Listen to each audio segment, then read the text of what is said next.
ذللت قطوفها تذلیلا۔ ایک بدو آیا، یا رسول اللہ جنت میں انگور ہیں، کیونکہ عرب میں انگور بہت کم ہوتا تھا، طائف میں تھوڑا سا ہوتا تھا، تو آپ نے کہا ہیں، کہا ایک گچھا کتنا بڑا ہوگا؟ آپ نے فرمایا مسیرۃ شہر للغراب لا یقع لا یفطر لا ینثنی۔ آپ نے دیکھا کوا بہت تیز اڑتا ہے، تو آپ نے فرمایا ایک کوا ایک مہینہ اڑتا رہے، نہ ادھر ہو نہ ادھر ہو، نہ سست پڑے نہ بیٹھے، تو ایک مہینہ چلتے چلتے چلتے جہاں وہ پہنچے گا اتنا بڑا ایک گچھا انگور کا ہوگا۔ وہ کہنے لگا اچھا ایک دانہ کتنا بڑا ہوگا؟ بدو بڑے مزے کے سوال کرتے تھے اللہ کے نبی سے۔ حضرت انس فرماتے کہ ہم انتظار کرتے تھے کوئی دیہاتی آئے اور کھلا ڈولا ہو کہ اللہ کے نبی سے سوال کرے، چونکہ ہم تو ڈر کے مارے پوچھتے نہیں تھے۔ تو دیہاتی جو ہوتے ہیں، وہ ایک دیہاتی گڑ لے کر آیا حضرت تھانوی کے پاس، کہنے کہ مولوی اشرف اب تیرے لیے گڑ لایا ہوں، اور وہ تو بڑے ادب آداب کے تھے، ان کو غصہ چڑھ گیا، کہنے کہ میرے سر پہ رکھ دے۔ انہوں نے کہا الے، ان کے سر پہ رکھ دی۔ تو ہر جگہ کے دیہاتی ایسے ہوتے ہیں۔ تو وہ کہنے کا ایک دانہ کتنا بڑا ہوگا؟ تو آپ نے فرمایا هل ذبح ابوک من غنمک تیسا عظیما فسلخ اہابہ واعطاہ لامک وقال لها اتخذی منہ دلوا۔ کبھی تیرے باپ نے بڑا چھترا ذبح کر کے اس کی کھال اتار کے تیری ماں کو دیا ہو اور کہا ہو اس کا ڈول بناؤ؟ کہا ہاں جی کئی دفعہ۔ کہا جتنا بڑا وہ ڈول ہے اتنا بڑا ایک دانہ ہوگا۔ تو آپ نے وہ کہنے لگا پھر میری اور میری بیوی کو تو ایک ہی کافی ہو جائے گا۔ ریحانۃ، کہا ہاں جی کئی دفعہ۔ کہا جتنا بڑا وہ ڈول ہے اتنا بڑا ایک دانہ ہوگا۔ تو آپ نے وہ کہنے لگا پھر میری اور میری بیوی کو تو ایک ہی کافی ہو جائے گا۔ ریحانۃ تحتز، ایک درخت ہے اس کا نام ہے توبہ، اس کا کیا کام ہے؟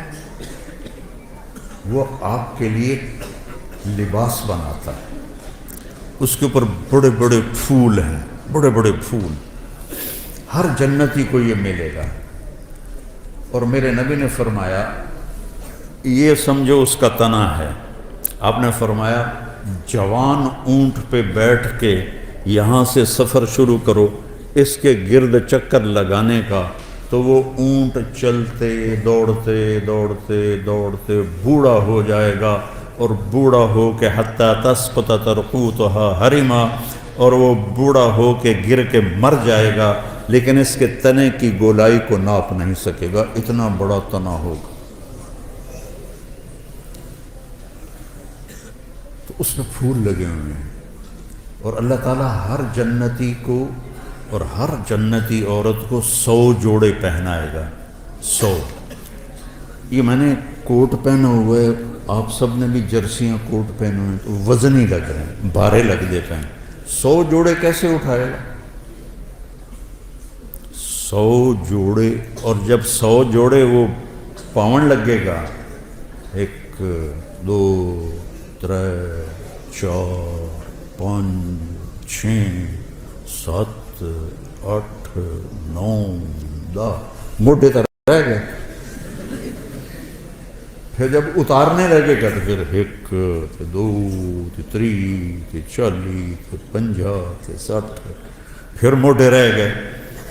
سبحان اللہ، واہ واہ، جنت کا شوق رکھو بیٹا، اللہ کی قسم یہ سب دنیا کے پیچھے بھاگنے والے بڑے قابل رحم ہیں، ان سے نفرت نہیں کرنی، ہمارے بھائی ہیں لیکن قابل رحم ہیں، چاہے وہ سونے کی کرسیوں پر بیٹھیں، وہ سونے کے برتنوں میں کھانا کھائیں، قابل رحم ہیں کہ یہ بہت بڑی نعمت سے محروم ہو جائیں گے۔ میرے نبی نے فرمایا سب سے پہلے جنت میں جاؤں گا، اور میرے ساتھ میری امت کے غریب لوگ پہلے جائیں گے۔ چند سال کی غربت ہے، اور کیا عزت ہے کہ نبی کے ساتھ غریب لوگ جا رہے ہیں۔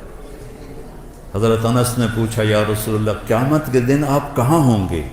کہا میں اپنی امت کے غریب لوگوں میں کھڑا ہوں۔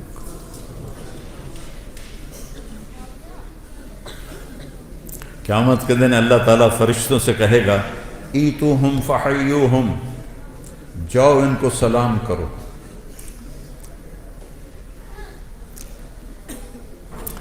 وہ کہیں گے یا اللہ نحن خیرتک من خلقک فتأمرنا ان نأتی ہؤلاء نسلم علیہم، یا اللہ ہم تو آپ کی بڑی چنی ہوئی مخلوق ہیں، آپ ہمیں کہہ رہے ہیں کہ ہم ان کو سلام کریں؟ تو اللہ کہے گا انہم عباد عبدونی ولم یشرکوا بی شیئا، یہ وہ ہیں جنہوں نے مجھ سے تعلق بنائے اور شرک سے پاک رہے۔ تسد بہم الثغور وتتقى بہم المکارہ، تکلیفیں سہتے سہتے سہتے یموت احدہم وحاجتہ فی صدرہ لا یستطیع لها قضاء، تکلیفیں سہتے سہتے ان کا یہ حال ہوا کہ مرتے تھے اور ان کی خواہشات ضرورتیں، ان کا سینہ اس کا قبرستان بن جاتا تھا، اور یہ ایسے ہی حسرتیں لے کر مر جاتے تھے۔ جاؤ، پھر فرشتے آئیں گے، کہیں گے سلام علیکم بما صبرتم فنعم عقبی الدار۔ کچھ لوگ کے پاس فرشتے آئیں گے حساب دو، وہ کہیں گے سانو دیتا کیڑا ہے جڑا حساب لیں گے؟ تو کہیں گے یا اللہ وہ تو آکڑ گئے ہیں، یہ تو میں اپنی طرف سے کہہ رہا ہوں، وہ تو اندر سانو دیتا کی جڑا حساب لو؟ تو کہے گا بلاؤ انہیں، وہ سامنے آ جائیں، ہاں کیا بات؟ کہہ رہا یا اللہ یہ تیرے فرشتے کہہ رہے ہیں حساب دے ہو، تو سانو تو دیتا کی ہے یہ دا حساب منگنا، ساڑھے کول تو شاہی کوئی نہیں۔ تو اللہ تعالیٰ فرمائے گا میرے بندو، اللہ اس طرح بات کرے گا جیسے کوئی معذرت کرتا ہو، اللہ ہر چیز سے پاک ہے، ویسے میں سمجھانے کے لیے کہہ رہا ہوں۔ اللہ ایسے بات کرے گا جیسے معذرت کی جاتی ہے کہ میرے بندو میں نے تمہیں دنیا میں تنگی میں رکھا، اس لیے نہیں کہ تم میری نظروں میں چھوٹے تھے، اس لیے کہ میں آج تمہیں بڑا بنانا چاہتا تھا۔ جاؤ مالداروں سے 500 سال پہلے جنت میں چلے جاؤ، 500 سال